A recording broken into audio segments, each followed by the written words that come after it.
400 ఎకరాలు ప్రభుత్వానిదే. ఆ భూములతో హెచ్సియుకు సంబంధం లేదు, అది పక్కాగా ప్రభుత్వ భూములని వెల్లడి. 2004లో ఒక ప్రైవేట్ సంస్థ కేటాయింపు, న్యాయస్థానాల ద్వారా ప్రభుత్వం స్వాధీనం, రాజకీయ వ్యాపార లబ్ధి కోసమే అసత్య ప్రచారం. కంచె గచ్చిబౌలి భూములపై తేల్చెప్పిన ప్రభుత్వం హెచ్సియు భూములు అన్యక్రాంతం చేయొద్దు, తెలంగాణ సర్కార్కు హెచ్సియు రిజిస్టర్ అభ్యర్థన. అయితే ఈ భూముల గురించి అండి, ఈ భూమి ప్రభుత్వ భూమా, ప్రైవేట్ భూమా, ఎవడి భూమా పక్కన పెట్టేద్దాం ఫస్ట్ మనం. అది భూమి. అక్కడ దాదాపుగా కొన్ని వందల వేల వృక్షాలు ఉన్నాయి. తెలంగాణలో ఇప్పటికే మొన్న దామగుండం దగ్గర దాదాపుగా 40,000 మొక్కల్ని చెట్లని మీరు పడేశారు. దేనికోసమన్నా కానివ్వండి.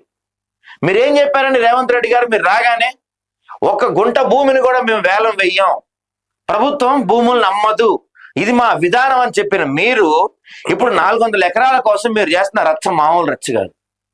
సరే అండి, ప్రభుత్వ భూమి అనుకుందాం, ప్రైవేట్ భూమి కాదనుకుందాం.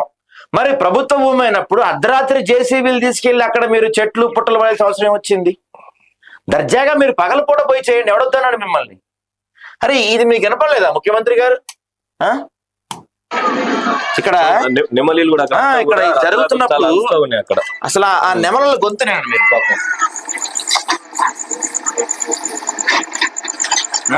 అర్ధరాత్రి చేయాల్సిన అవసరం ఏమొచ్చిందండి రేవంత్ రెడ్డి గారు మీకు?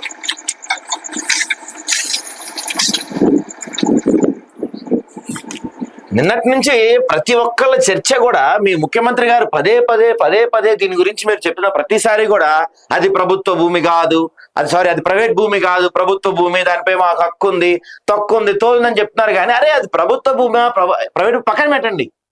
అక్కడ దాదాపుగా కొన్ని వందల వృక్షాలు ఉన్నాయి, కొన్ని వందల జంతువులు ఉన్నాయి, నెమళ్ళ అరుపులు ఉన్నాయి. సిటీ మధ్యలో అంత గ్రీనరీ ఎక్కడ ఉందండి మీకు? ఓ పక్కన దామగుండం నాశనం చేశారు, ఫోర్త్ సిటీ పేరుతో అక్కడ ఒక 30 ఎకరాలు నాశనం చేస్తున్నారు. ఇటువైపు ఫార్మా సిటీ పేరుతో ఇక్కడ 30,000 ఎకరాలు నాశనం చేస్తున్నారు.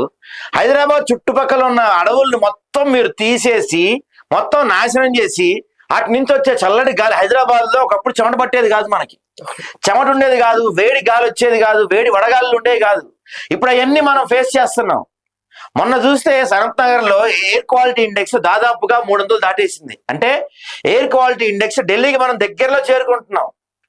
ఇట్లాంటి సమయంలో మీరు మొక్కల్ని పెంచాల్సింది పోయి ఉన్న చెట్లను కొట్టేస్తాం, అడవుల్ని కొట్టేస్తాం, అది ప్రభుత్వ భూమి, మేము ఏమన్నా చేసుకుంటాం అంటే దీన్ని ఏమంటారు అంటే పిచ్చితనం, వెర్రితనం అంటారు దీన్ని. ఇంత దారుణమా? అరే చెట్లను కొట్టేస్తే రేపటి రోజున గాలి పీల్చుకొని బతుకుతారా, లేకపోతే ఈ డబ్బులు పీల్చుకొని బతుకుతారా అండి మనం?